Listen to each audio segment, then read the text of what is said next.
বাপরে বাপ, ইরান এবার কি ক্ষেপণাস্ত্র বের করলো। এই ক্ষেপণাস্ত্র দেখে ইসরায়েলের চোখ কিন্তু এখন কপালে উঠে গিয়েছে। কারণ ইরান এখন যে ক্ষেপণাস্ত্রটি বের করেছে এটি আকাশ প্রতিরক্ষা ব্যবস্থাকে ভেদ করে সরাসরি লক্ষ্যবস্তুতে আঘাত হানতে পারে এমন একটি ক্ষেপণাস্ত্র ইতিমধ্যে বের করেছে। আপনারা স্ক্রিনে দেখতে পাচ্ছেন সেই ক্ষেপণাস্ত্রের একটি মডিউল।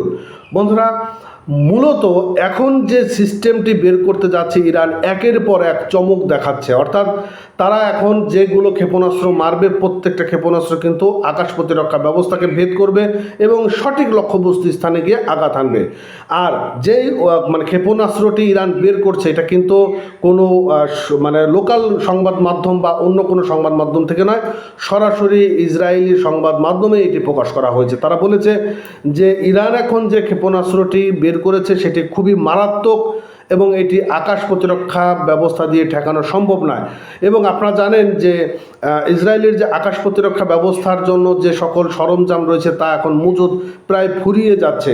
অর্থাৎ যখন ইসরায়েলের আকাশ প্রতিরক্ষা ব্যবস্থার মজুদ ফুরিয়ে যাচ্ছে তখনই ইরান একের পর এক চমক দেখাচ্ছে। বন্ধুরা, ইরানের সশস্ত্র বাহিনী ইসরায়েলের বিরুদ্ধে 14তম দফায় হামলা চালিয়েছে। 14তম, এটাতে 14তম হামলা চালিয়েছেন এবং এই হামলায় একগুচ্ছ কৌশলগত ক্ষেপণাস্ত্র ও আত্মঘাতী ড্রোন ব্যবহার করা হয়েছে।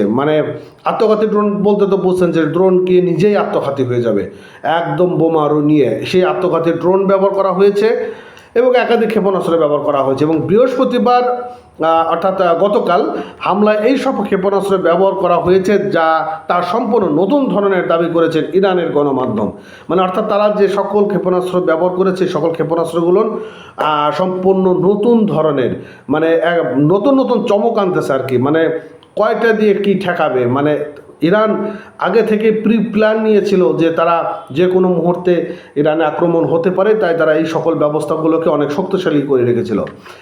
ইরানি সংবাদ মাধ্যমের দাবি যে ইসরায়েলের কয়েকটি স্তর বিশিষ্ট আকাশ প্রতিরক্ষা ব্যবস্থা ভেদ করে এইসব ক্ষেপণাস্ত্রগুলো বেশিরভাগই রাজধানীর তেল আবিবের বিভিন্ন গুরুত্বপূর্ণ স্থাপন আঘাত হেনেছে এবং ইরানের একাধিক হেডকোয়ার্টারযুক্ত ক্ষেপণাস্ত্রের হতভম্ব ইসরায়েলি সেনাবাহিনী জানিয়েছে যে ইরান বহু যুদ্ধাস্ত্র ক্ষেপণাস্ত্র ব্যবহার করেছে, যা বিমান প্রতিরক্ষা ব্যবস্থার জন্য নতুন করে চ্যালেঞ্জ তৈরি করেছে। অর্থাৎ ইসরায়েলি সেনাবাহিনী কিন্তু বিষয়টা জানিয়েছে যে ইরান বহু যুদ্ধাস্ত্র তৈরি করেছে, আনকমন জাতীয় কিছু যুদ্ধাংশ তৈরি করেছে, যেগুলো আকাশ প্রতিরক্ষা ব্যবস্থা বিমান প্রতিরক্ষা ব্যবস্থার জন্য একটি নতুন চ্যালেঞ্জ হয়ে যাচ্ছে। তারা এখান থেকে মারবে, ইসরায়েলের সেই আকাশ প্রতিরক্ষা ব্যবস্থাদের ঠেকানো মুশকিল। আবার ইসরায়েল যে ইরানি গিয়ে বিমান হামলা করবে সেটিও পারবে না, কারণ তারা যে আকাশ প্রতিরক্ষা ব্যবস্থা রেখেছে যেটি যে কোনো বিমানকে কয়েক সেকেন্ডের মধ্যে ধূলিসাৎ করে দিতে পারে। ইসরায়েলি সামরিক বাহিনীর বৃহস্পতিবার ঘোষণা করেছে যে ইরান সম্প্রতি এক হামলায় একটি বহু যুদ্ধাস্ত্র ক্ষেপণাস্ত্র ব্যবহার করেছে। এটিকে দেশের প্রতিরক্ষা ব্যবস্থার জন্য একটি নতুন জটিল হুমকি হিসেবে বর্ণনা করছেন তারা। এই নিরাপত্তা সূত্রে বরাত দিয়ে ইসরায়েলের আর্মির রেডিও জানান যে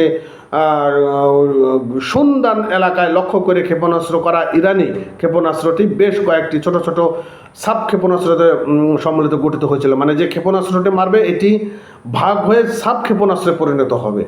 বিষয়টা বুঝছেন যে একটা ক্ষেপণাস্ত্র মারার পরে সেটি যাবে, সেটি গিয়ে সেটাখানে ব্লাস্ট হবে এবং সেখান থেকে সাব যে ক্ষেপণাস্ত্র রয়েছে সেগুলো বিভিন্ন জায়গাগুলোতে ছড়িয়ে পড়বে।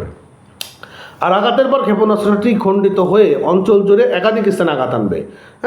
ওই যে ক্ষেপণাস্ত্রটি সেটা ব্লাস্ট হবে এবং সেখান থেকে একাধিক ক্ষেপণাস্ত্র তৈরি হবে এবং খণ্ডিত হয়ে বিভিন্ন এলাকা জুড়ে খণ্ড খণ্ড স্থানে আঘাত হানতে পারে। তাহলে কতটা ভয়ঙ্কর একটি অস্ত্র তৈরি করছে ইরান। তো যাই হোক বন্ধুরা, পরবর্তী আপডেট আমি আপনাদেরকে জানিয়ে দেবো। সঙ্গে থাকার জন্য তখন ধন্যবাদ। অবশ্যই ভিডিওটি কন্টিনিউ করবেন, পরবর্তীতে আপডেট পেতে চ্যানেলটি সাবস্ক্রাইব করবেন, পেজটি ফলো করবেন।